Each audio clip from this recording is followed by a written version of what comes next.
शरणम अयप्पा।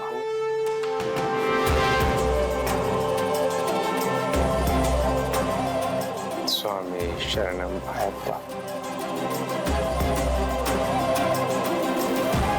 स्वामी शरणम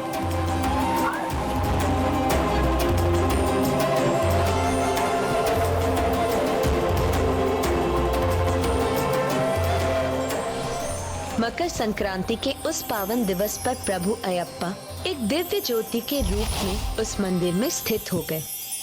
और उस दिन के बाद राजा राजशेखर को दिए गए वचन के अनुसार जो भी भक्त 41 दिन का व्रत कर पूर्ण श्रद्धा से सबरीमाला की 18 सीढ़ियां चढ़कर प्रभु के पास पहुंचते हैं, उन्हें प्रभु मकर संक्रांति या मकर वेलक्कू के दिन अपने दिव्य दर्शन प्रदान करते हैं।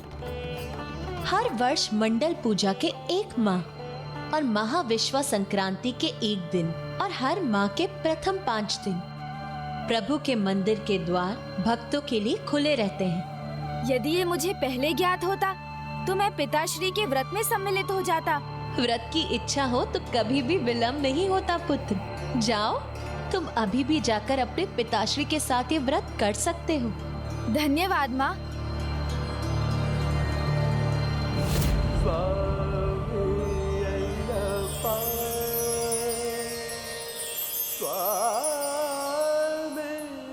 पिताश्री, मुझे 1 दिन का विलंब हो गया है, किंतु क्या मैं अभी भी प्रभु अयप्पा व्रत में आपका साथ दे सकता हूँ? क्या आप मेरे गुरु स्वामी बन मुझे दीक्षा देने की कृपा करेंगे? पुत्र, तुम्हारी निष्ठा और भक्ति से मैं भली भांति परिचित हूँ, और प्रथम पूज्य गणेश के बिना मैं अपना व्रत कैसे संपन्न कर सकता हूँ। तुम आज ही व्रत आरंभ करो और फिर 41 दिन बाद व्रत पूर्ण करने के बाद हम एक साथ सबरीमाला जाकर प्रभु अयप्पा के दर्शन प्राप्त करेंगे।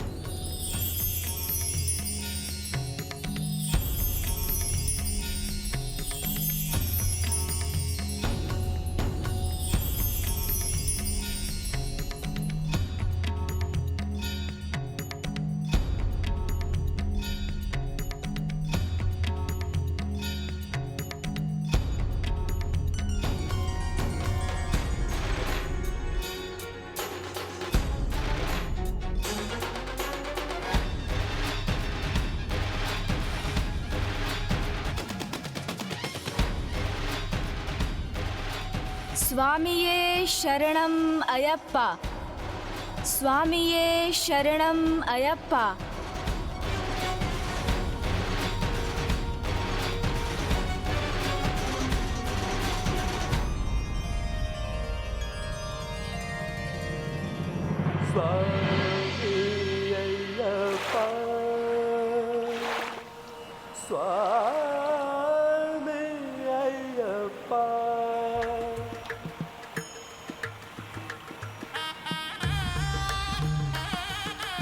स्वामिये शरणम अयप्पा। स्वामिये शरणम अयप्पा। स्वामिये शरणम अयप्पा।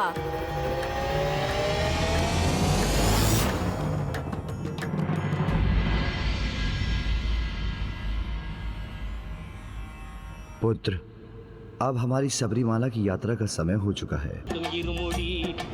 गणेश, ये वो स्थान है जहाँ प्रभु अयप्पा ने महिषी के वध के बाद। ये हम कहाँ आ गए पिताश्री? गणेश, इस करीमलाई झरने का जल शुद्ध और मीठा होता है।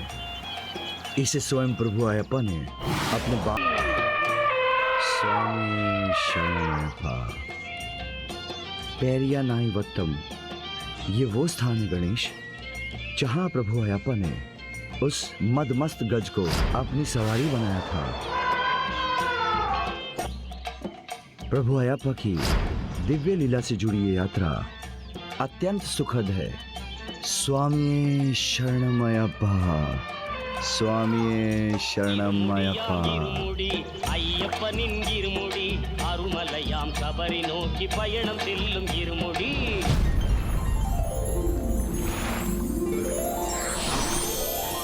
प्रणाम महादेव। प्रणाम प्रथम पूजनीय गणेश जी।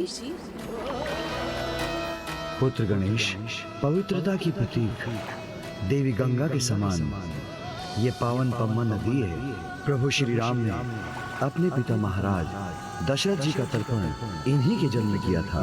पिताश्री, तब तो हमें भी माता पंबा की पावन जलधारा में डुबकी लगाकर ही आगे बढ़ना चाहिए।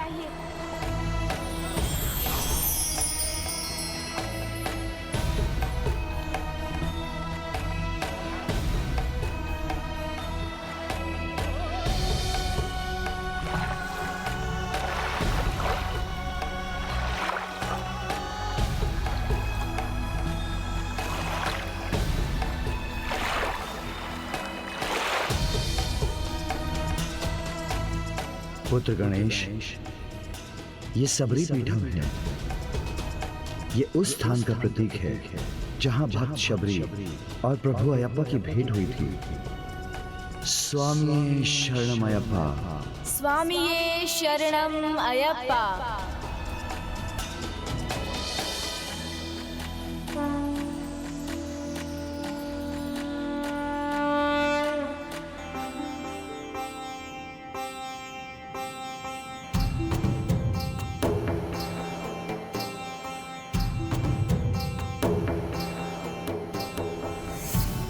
स्वामी शरणम अयप्पा।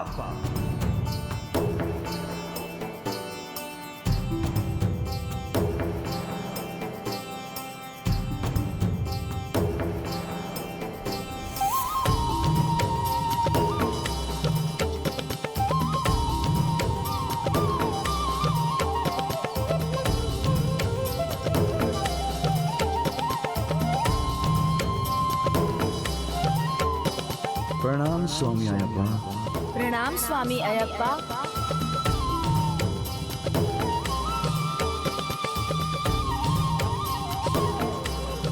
स्वामिये शरणम अयप्पा। स्वामी शरणम अयप्पा। प्रभु, मकर संक्रांति के पावन दिवस पर आप यहाँ स्थित हुए थे। आज हम उसी मकर संक्रांति के पावन दिवस पर आपके दर्शन की कामना से आए हैं। कृपा करके हमें दर्शन प्रदान कीजिए।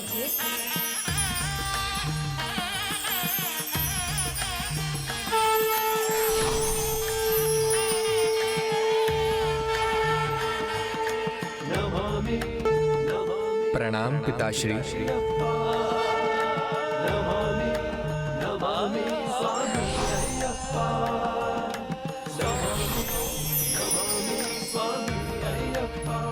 कल्याण। स्वयं जगत पिता मेरे भक्त का रूप धारण कर यहाँ पधारे हैं।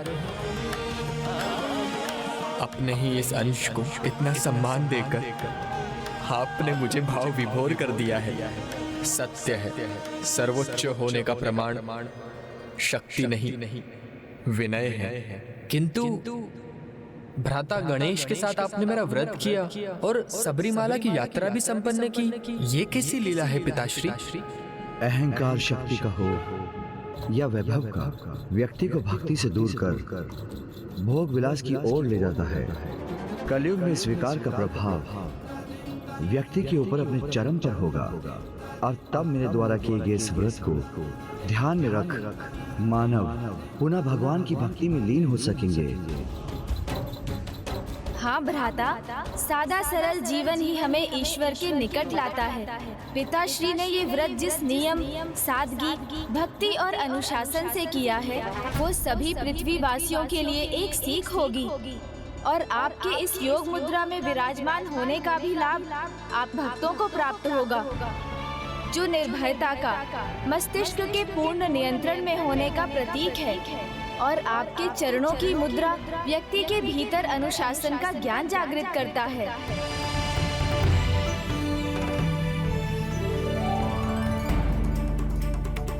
जो नश्वर है वो अंधकार है, जो नश्वरता की ओर ले जाता है वो मनुष्य का अंधकारी विकार है। जिस प्रकार आपने उस अंधकार रूपी महिषी का अंत किया, उसी प्रकार ये 41 दिनों की दीक्षा आपके भक्तों को हानि पहुंचाने वाले अंधकार का अंत करेगी और उन्हें सुख समृद्धि और स्वास्थ्य प्रदान करेगी। आपकी अनंत कृपा के लिए आपको कोटि कोटि धन्यवाद पिताश्री। स्वामिये शरणम अयप्पा।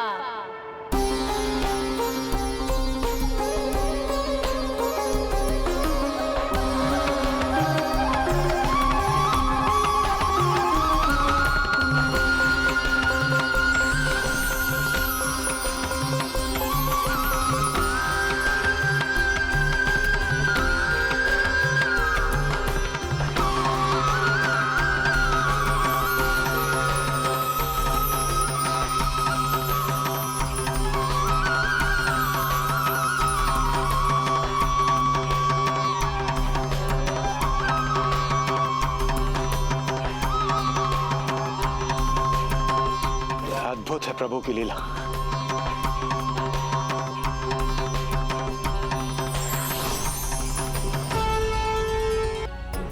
व्रत और यात्रा तो संपन्न हो गए। अब मुझे बहुत भूख लग रही है। माँ तो मुझे देखकर ही समझ जाती, किंतु पिताश्री पता नहीं क्या सोचेंगे। व्रत संपन्न हुआ नहीं और मुझे भूख लगने लगी।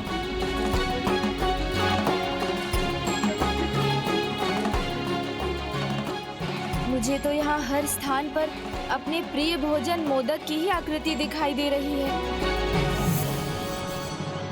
पुत्र गणेश, तुम्हारी माता और मैं पृथक नहीं, एक ही हैं। इसलिए वो जो समझती हैं वो मेरी दृष्टि से छिपा नहीं। इसलिए चिंता मत करो, कैलाश पहुंचते ही तुम्हें मोदक तैयार मिलेंगे। अरे जल्दी जल्दी शीघ्रता कीजिए आप सभी। 41 दिन के व्रत के बाद लौट रहा है मेरा पुत्र गणेश और आते ही मुझसे भोजन मांगेगा। चलिए शीघ्रता कीजिए।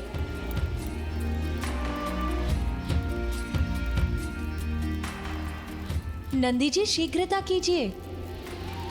पिताश्री, मुझे तो यहाँ सभी स्थानों पर मोदक ही दिखाई दे रहे हैं। मैं समझ सकता हूँ तुम्हारे उदर की स्थिति को। कैलाश पहुंचते ही तुम्हें तुम्हारा प्रिय भोजन अवश्य मिलेगा।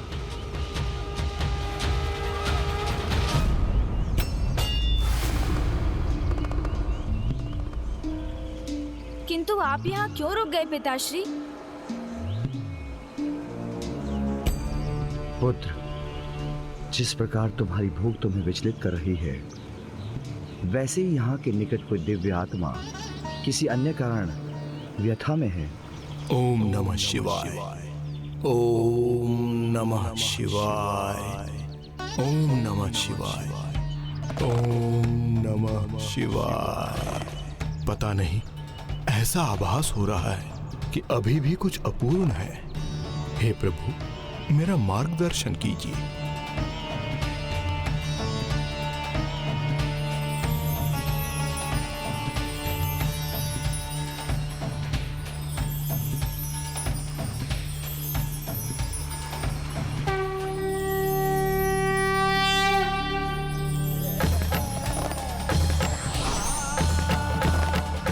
प्रभु, ओम नमः शिवाय।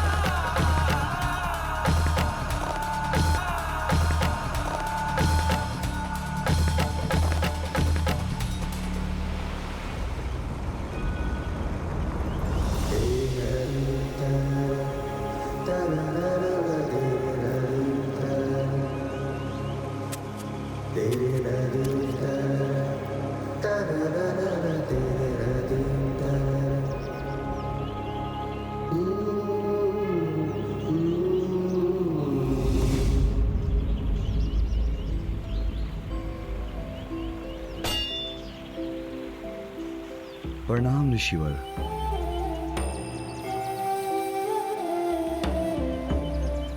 मेरा प्रणाम भी स्वीकार कीजिए ऋषिवर। प्रणाम प्रभु। प्रणाम गणेश जी। प्रभु, आपका सुखमय दर्शन पाकर मैं धन्य हो गया। महान ऋषियों के दर्शन तो मेरे लिए भी अत्यंत सुखमय है, किंतु आप किसी दुविधा में हैं। हे जगत पिता, आप तो सृष्टि के कण कण में व्याप्त हैं। भला आपसे क्या छिपा है, किंतु आपने प्रश्न किया है तो मैं आपको अपनी व्यथा सुनाता हूं। प्रभु, बहुत समय से मुझे ऐसा आभास हो रहा है जैसे कि मेरे भीतर कुछ समाहित है जिसे बाहर लाना अनिवार्य है, किंतु मुझे यह ज्ञात नहीं प्रभु कि मैं यह कैसे करूं। मैं किसकी सहायता लूं?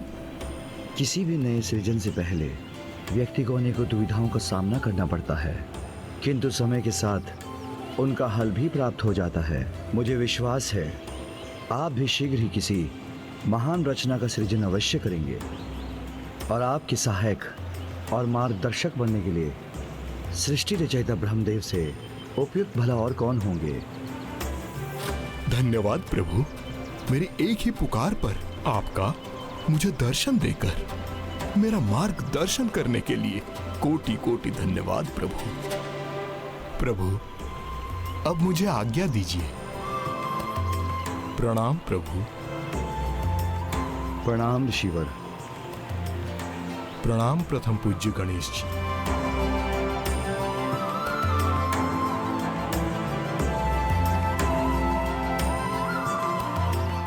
पिताश्री, आज प्रथम बार मैंने आपको किसी को पहले प्रणाम करते देखा। ये तो मैं समझ गया, अवश्य ये कोई साधारण ऋषि नहीं है। ये महाज्ञानी ऋषि और कोई नहीं, स्वयं महर्षि वेदव्यास है, जो प्रभु नारायण के अवतार हैं। प्रभु नारायण के अवतार हैं। प्रभु विष्णु जो करते हैं जगत का पालन, इसी जगत का करने मार्गदर्शन दिया था अवतार ऋषि वेदव्यास के रूप में, जिनका महाकाव्य आने वाली पीढ़ी को अच्छाई और बुराई का भेद सिखाकर उनके जीवन का सफल आधार सिद्ध होगा। नारायण के सभी अवतारों का कोई विशेष प्रयोजन होता है, तो प्रभु ने ऋषि वेदव्यास के रूप में अवतार क्यों और कैसे लिया? कृपया बताइए पिताश्री, जिससे मेरी जिज्ञासा की भूख शांत हो और उदर की भूख भी कुछ समय के लिए ना सताए। उनकी कथा का आरंभ महान ज्योतिषाचार्य, स्मृतिकार, ब्रह्मज्ञानी ऋषि पराशर से हुआ था। पराशर ऋषि की आत्मा साधना और योग के बल पर अपने आराध्य नारायण से सीधे संपर्क में थी। उन्हें अपने ध्यान की अवधि में यह आभास हो गया था कि ग्रह और नक्षत्रों के अनुसार नारायण के अगले अवतार का समय निकट आ गया था और ऋषिवर को उसमें एक बड़ा भाग भी निभाना था।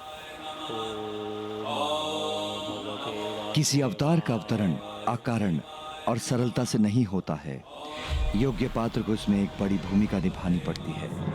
एक और जहां वेदव्यास की होने वाली माता को इस भूमिका के लिए स्वयं को तैयार करना था, दूसरी ओर ऋषि पराशर के समक्ष एक बड़ा दायित्व था। मेरे आराध्य श्री हरि नारायण अपना अवतार लेने जा रहे हैं और उन्होंने मुझे अपने पिता के रूप में स्वीकार किया है। ये तो मेरा सौभाग्य होगा, किंतु उनकी जननी बनने की क्षमता किसमें है? भक्त ऋषि पराशर अब प्रभु के कार्य को संपन्न करने की चिंता में थे। यमुना नदी के तट के साथ साथ वो प्रभु की जननी बनने की उचित पात्र को ढूंढते हुए जब काल्पी स्थान पहुंचे तो नदी के निकट उन्हें स्त्री के रूप में एक दिव्य ऊर्जा का आभास हुआ और वो दिव्यता की प्रतीक और कोई नहीं, देवी सत्यवती थी, जो पूर्व जन्म में एक अप्सरा और उपरिचर वासु की पुत्री थी और नारायण की भक्त। किंतु ब्रह्मदेव के शापवश उन्हें धरती पर एक मत्स्य के गर्भ से जन्म लेना पड़ा, जिसे निषाद राज ने अपनी पुत्री के रूप में स्वीकार किया।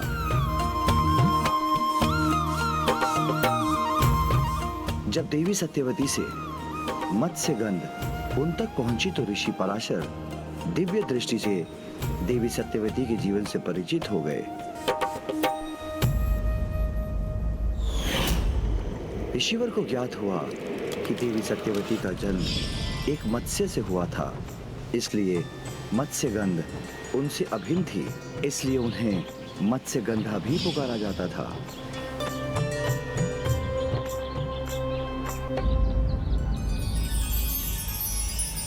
प्रणाम ऋषिवर।